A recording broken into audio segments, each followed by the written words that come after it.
Zenless Zone Zero just dropped its latest story update, and with it, we've reached the end of the entire 2.x storyline, or at least the point where everything starts shifting into whatever comes next. This is a pretty important moment for the game. Epilogues like this aren't just there to wrap things up, they usually set the tone for what comes next, and more importantly, they show what direction the story is actually trying to go in. Going to this, I had a pretty mixed opinion on the 2.x storyline as a whole. There were things I liked, a few things I wasn't fully convinced by, and one issue in particular that kept coming up for me while I was playing through it.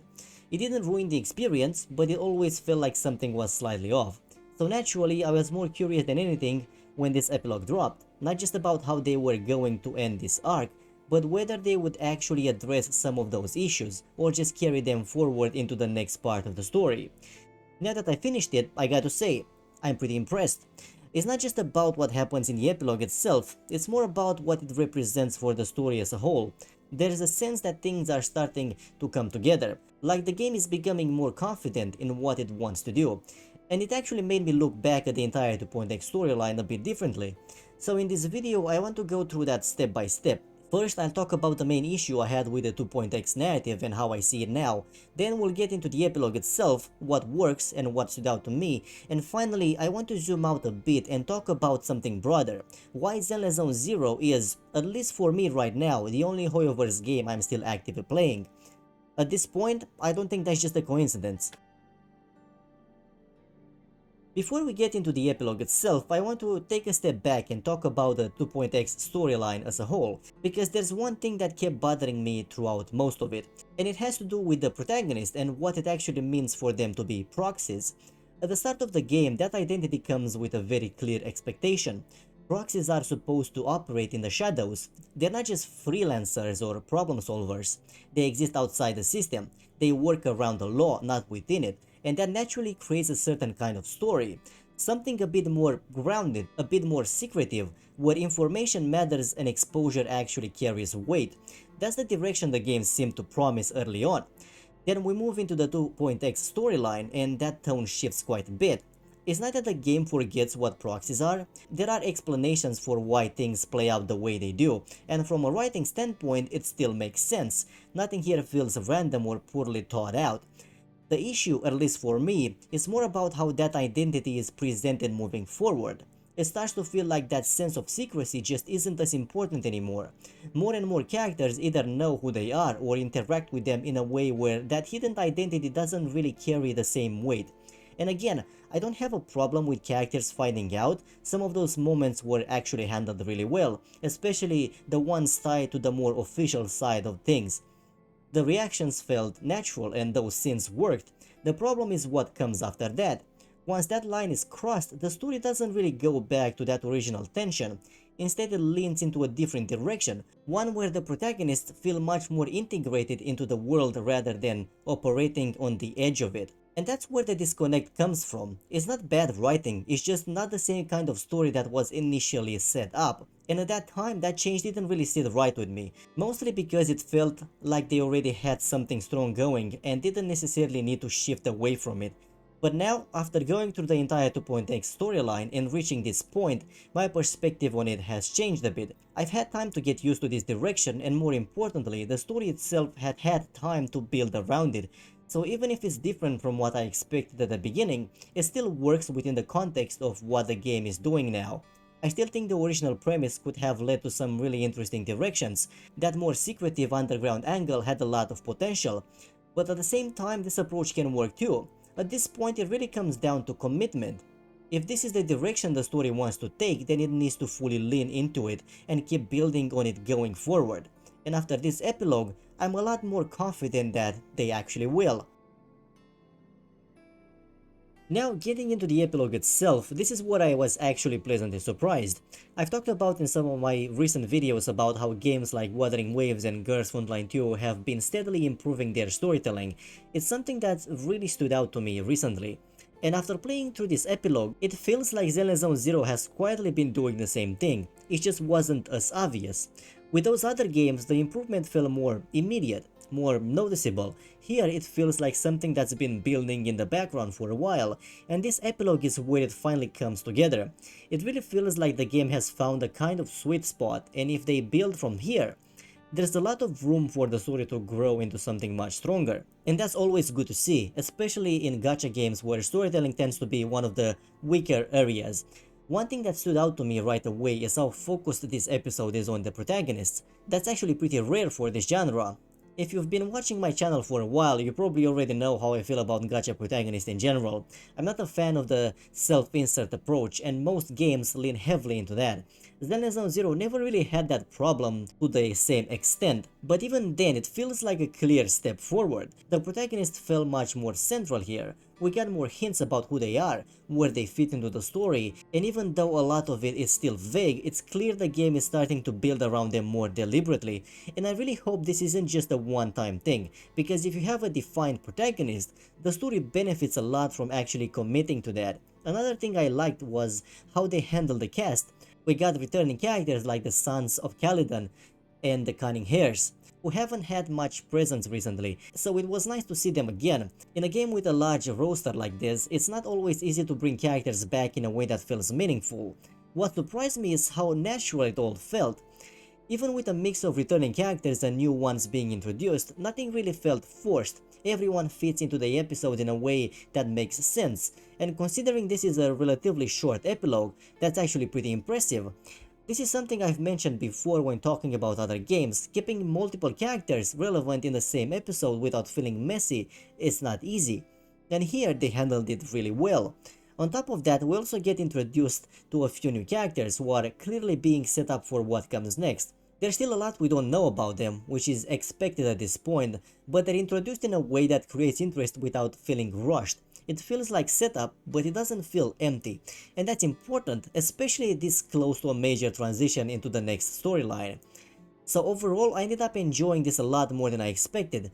More than that, it feels like Zenless Zone Zero has been slowly figuring out what it wants to be, and this epilogue is where that direction becomes a lot clearer.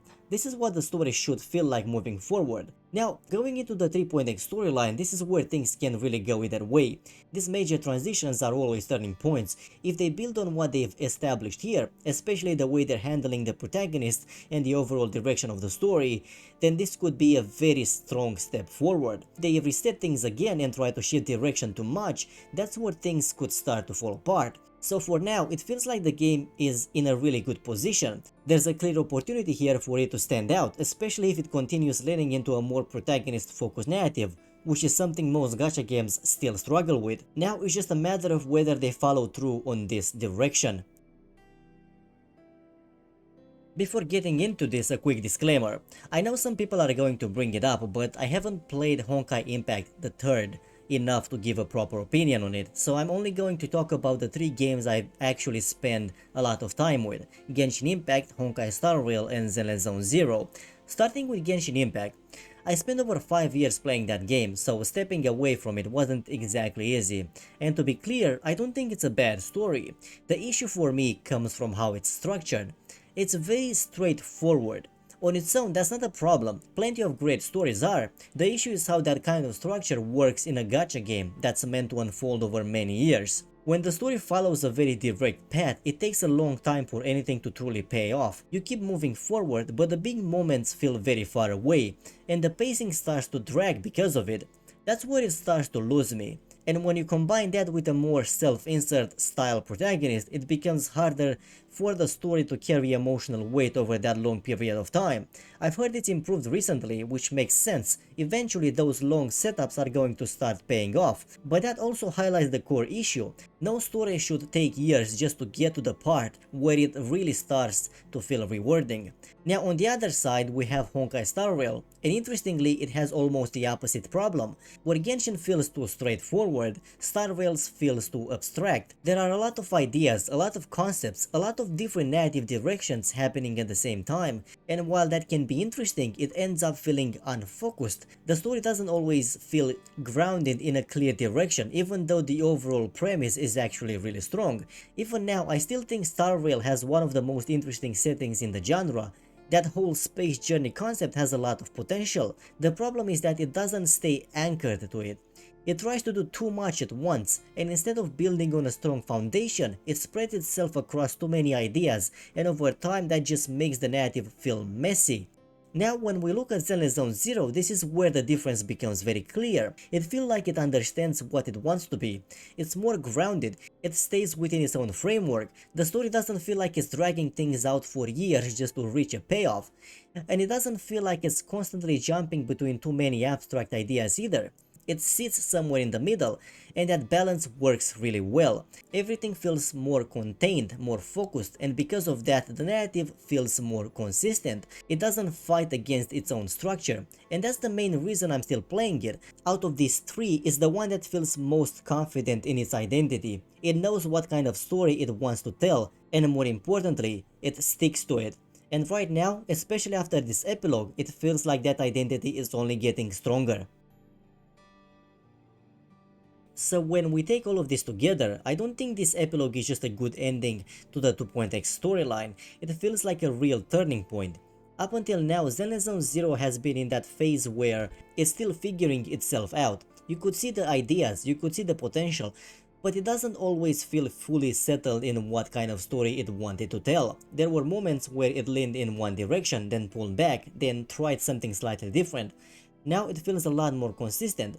The way the protagonists are handled, the way the story is structured, the way the characters are integrated, all of it feels like it's moving in the same direction. It doesn't feel like the game is experimenting anymore, it feels like it's committing.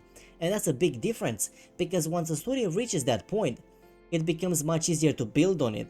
You're not constantly redefining what the narrative is supposed to be, you're expanding something that already works. That's why this next phase is so important. Going into the 3.x storyline, this is where they either solidify that identity or risk losing it again. If they build directly on what they established here, especially the more grounded tone and the stronger focus on the protagonists, then this could be where the story really starts to stand out, even within the gacha space. There's a clear opportunity here. Not many games in this genre lean this much into a defined narrative direction, especially when it comes to how they handled their protagonists, and if Zenless Zone Zero continues down this path, it could end up doing something that a lot of others still struggle with, telling a story that feels focused, consistent, and actually built around its main characters. Of course, that also depends on what they do next, because we've already seen how much a shift in direction can change the tone of the story, and if they decide to reset things again or move away from what they've built here, then that momentum can disappear just as quickly. So right now it really feels like the game is at the crossroads, not in a negative way, but in the sense that this is the point where its identity either becomes solid or starts to drift again. And after this epilogue, I'm actually more optimistic than I expected to be. So yeah, overall, I ended up enjoying this a lot more than I expected. This epilogue didn't just wrap things up, it actually made me more interested in where the story is going next, and considering how I felt about parts of the 2.x storyline before, that's a pretty big shift. Right now it feels like Zenless Zone Zero is in a really good spot narratively. The direction is clearer, the characters feel more grounded, and there's a sense that the story finally knows what it wants to focus on. Now it just comes down to whether they follow through on it. I'm really curious what you guys think about this though, especially when it comes to the whole direction of the story going into 3.x. Do you feel like this is the right path for the game, or do you think it should have stuck closer to what it was doing earlier on? Also, how do you see it compared to the other HoYoverse games? Do you agree with this direction, or not really? Let me know in the comments, I'm genuinely curious to see where people stand on this. And yeah, if you enjoyed this video, you can leave a like or subscribe. I'll definitely be covering more Zenless Zone Zero as the story moves forward. As always, thanks for watching, and I'll see you in the next one.